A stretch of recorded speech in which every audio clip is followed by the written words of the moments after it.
بسم الله الرحمن الرحيم الحمد لله الذي أنزل الفرقان على عبده ليكون للعالمين نظيرا والصلاة والسلام على أشرف الأنبياء والمرسلين نبينا محمد وعلى آله وصحبه أجمعين سلام الله عليكم ورحمة الله وبركاته.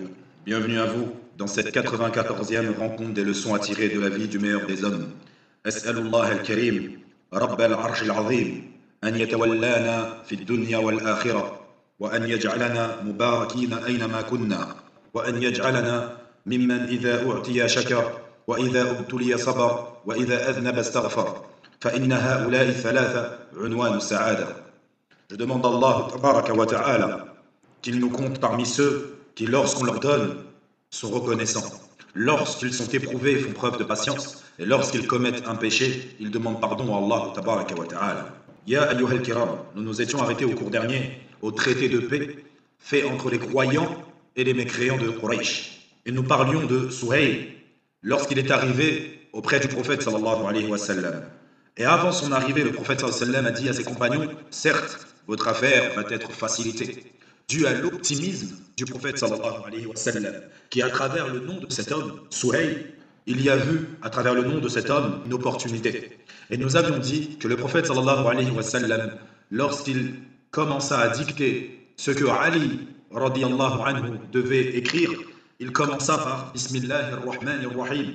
Et Suhayl lui reprocha cela en lui disant, quant à Rahman, nous ne le connaissons pas, mais écris plutôt Bismikallahumma. Le prophète sallallahu alayhi wa sallam dit donc à Ali radiyallahu anhu d'effacer.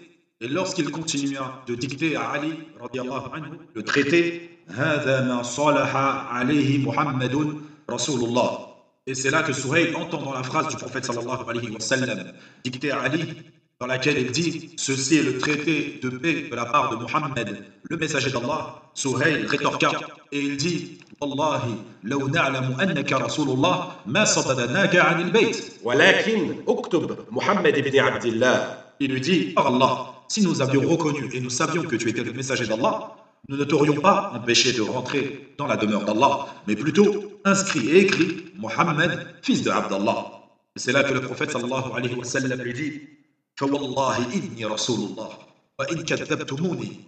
Il lui dit par Allah, je suis bel et bien le messager d'Allah, même si vous criez au mensonge. Et là, les compagnons n'ont pas supporté ce qu'ils venaient d'entendre.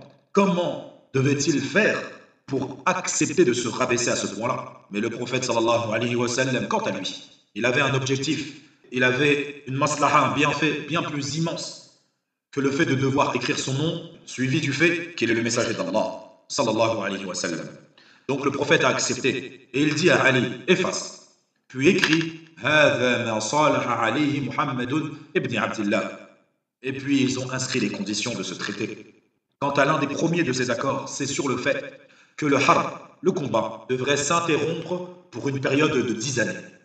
Quant à la deuxième condition, c'est que toute personne convertie à l'islam, qui déciderait de sortir de l'islam et prendre la fuite de Médine vers la Mecque, alors les mécréants de Quraysh auraient droit de l'accepter et de l'accueillir. Mais que quiconque viendrait depuis Quraysh en ayant la foi vers El-Médina, parce qu'il se serait converti, le prophète sallallahu alayhi wa sallam se devrait de ne pas l'accepter, mais pire que cela, de le renvoyer vers Quraysh.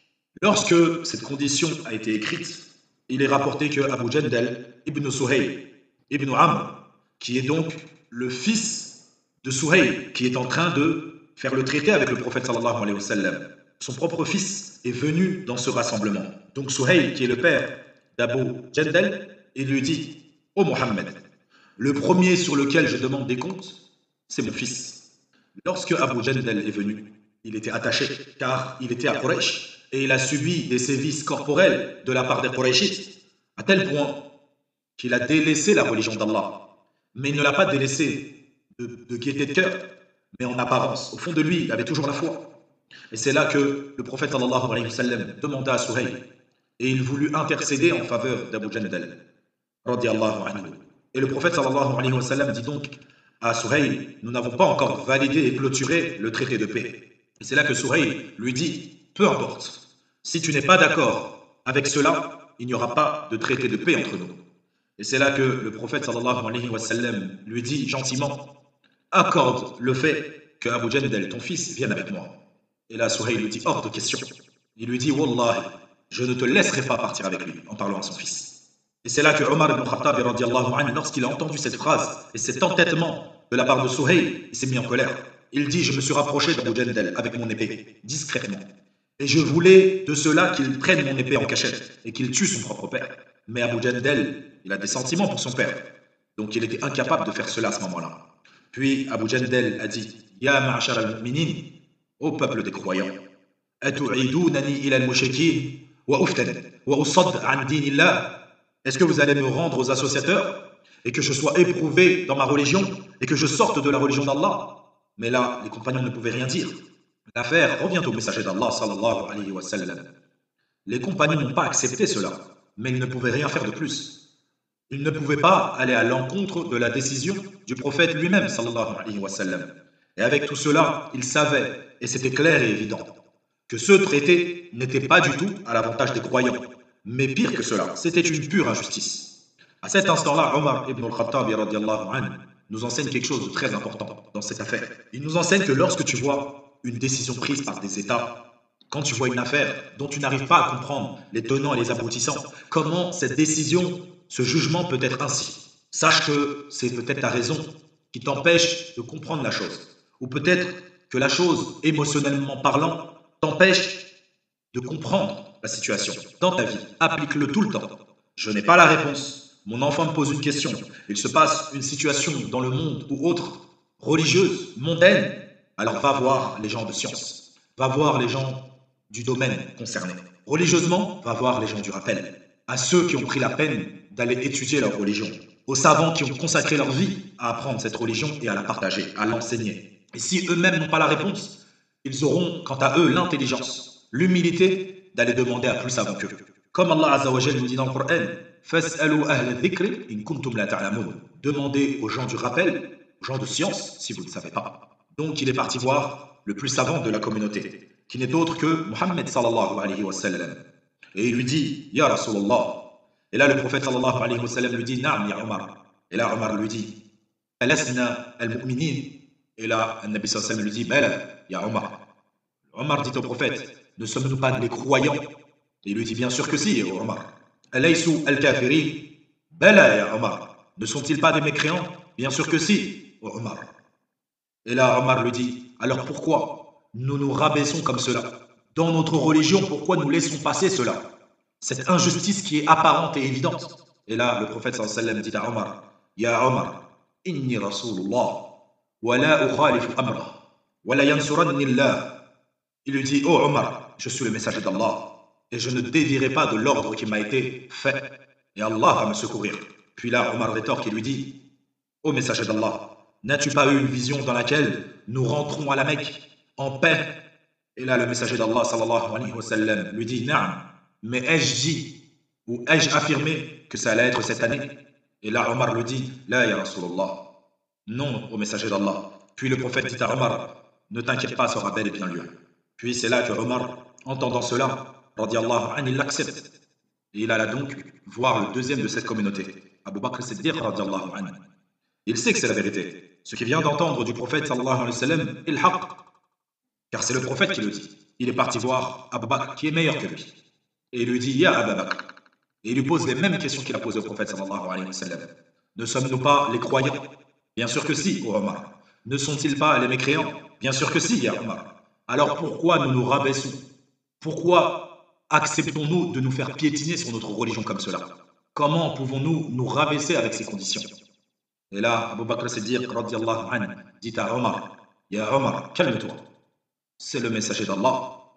Sois accroché à sa vision, à son ordre. Et sachez que Omar, il pleurait à cet instant. Il pleurait de l'injustice que les croyants subissaient. Allahu Akbar. Puis, dans ce traité, ils ont mentionné d'autres conditions. Parmi les conditions mentionnées, il était inscrit que cette année, les musulmans ne rentreraient pas à la Mecque pour y accomplir leur umrah. Et c'est là que les qaba'il de Khuza'a, de Banu Bakr, Ibn Abd Manaf, de Kinana, ils ont été d'accord pour cela. Une fois tamponné et validé ce traité de paix, le prophète sallallahu alayhi wa sallam alla voir ses compagnons et il leur ordonna de sacrifier leurs offrandes c'est-à-dire que celui qui se met en état d'ihram et qui n'accomplit pas son hajj ou sa umrah, il doit sacrifier un mouton. Et il leur dit, coupez-vous également les cheveux. Ces deux actions sont concernées tous ceux qui viennent faire une umrah ou un hajj et qu'ils sont empêchés de finaliser leur hajj ou leur umrah si, bien sûr, ils n'ont pas mis al-ishtirat. Celui qui met l'ishtirat, à condition, alors il n'aura rien à accomplir. Il aura juste à enlever son ihram. Et c'est là que le prophète sallallahu alayhi wa sallam, lorsqu'il leur donna l'ordre de sacrifier leur offrande et de se couper les cheveux, aucun des compagnons ne s'est levé. Ils n'ont pas accompli l'ordre du prophète sallallahu alayhi wa sallam. Mais bien sûr, ils n'ont pas fait cela pour désobéir au prophète sallallahu alayhi wa sallam, mais ils l'ont fait parce qu'ils espéraient que la vision du prophète sallallahu alayhi wa sallam se réaliserait et que l'affaire s'arrange. Mais il y a une chose que nous ne devons jamais oublier, c'est que le prophète sallallahu alayhi wa sallam, lorsqu'il promettait une chose, lorsqu'il annonçait une chose, jamais il ne changeait d'avis. Et il accomplissait ce qu'il avait promis ou ce qu'il avait donné comme ordre. Et cela, même avec les associateurs. Rappelez-vous, dans la bataille de Badr, lorsque nous avions parlé de Hudayfa et son père, radiallahu anhuma, et lorsqu'ils sont arrivés auprès du prophète sallallahu alayhi wa sallam, ils ont exposé les faits. Et ils ont demandé au prophète sallallahu alayhi wa sallam, qu'est-ce que tu en penses? Et le prophète sallallahu alayhi wa sallam leur a dit, accomplissez votre promesse, et nous demandons l'aide d'Allah contre eux. Et cela était l'exemplarité du prophète sallallahu alayhi wa sallam. Il était ferme sur les décisions qu'il prenait, et il était ferme sur les promesses qu'il faisait. Et donc, à Hudaybiyah, il est rentré auprès de son épouse, Salama. Cet événement dans la vie du prophète sallallahu alayhi wa sallam répond et annule toutes les accusations qui sont faites sur les musulmans, comme quoi ils ne prennent pas en considération les femmes, leur avis ne leur importe peu, ou autre. Car le prophète sallallahu alayhi wa sallam, qui est lui, le meilleur des enseignants, il consultait très souvent ses épouses sur des affaires de la communauté qui aujourd'hui nous appliquons. Il exposa l'affaire à Salama. Et il dit, je suis parti voir les hommes, leur demandant de se couper les cheveux et d'immoler, de sacrifier leur offrande. Et aucun d'eux n'a accompli l'ordre donné. Et là, Salama lui dit, Ya Rasulallah, sors auprès de tes hommes, immole ta bête et coupe-toi les cheveux. Et tu verras, ils t'imiteront. Et Naam, fi'alan, le prophète sallallahu alayhi wa sallam est sorti. Et lorsqu'il a fait ce qu'il devait faire, c'était clair et net qu'il n'aurait pas d'autre vision que celle-ci. Et la situation n'aurait de retour en arrière. Et lorsqu'il exécuta les conseils de son épouse et qu'il fit ce qu'il fit, ils se sont tous levés. Ils ont sacrifié leurs bêtes et se sont coupés les cheveux. Et certains rapporteurs de ce hadith nous disent que lorsqu'ils se coupaient les cheveux, ils se sont sentis tellement humiliés qu'ils étaient presque tous en train de s'entretuer dû à la douleur qu'ils ressentaient au moment de se couper les cheveux les uns les autres. Et sachez qu'avoir la honte sur une affaire n'est pas un mal en soi, tant que cela ne te fait pas dépasser les limites d'Allah, les frontières d'Allah Azza wa Jal. Car ce qu'il s'est passé par la suite, au final, ce traité a été un bien pour les croyants. ففي الختام نسأل الله تبارك وتعالى بمنه وكرمه أن يرزقنا وإياكم علما نافعا وعملا صالحا ودعاء مستجابا ورزقا طيبا إنه جواد كريم سبحان ربك رب العزة عما يصفون وسلام على المرسلين والحمد لله رب العالمين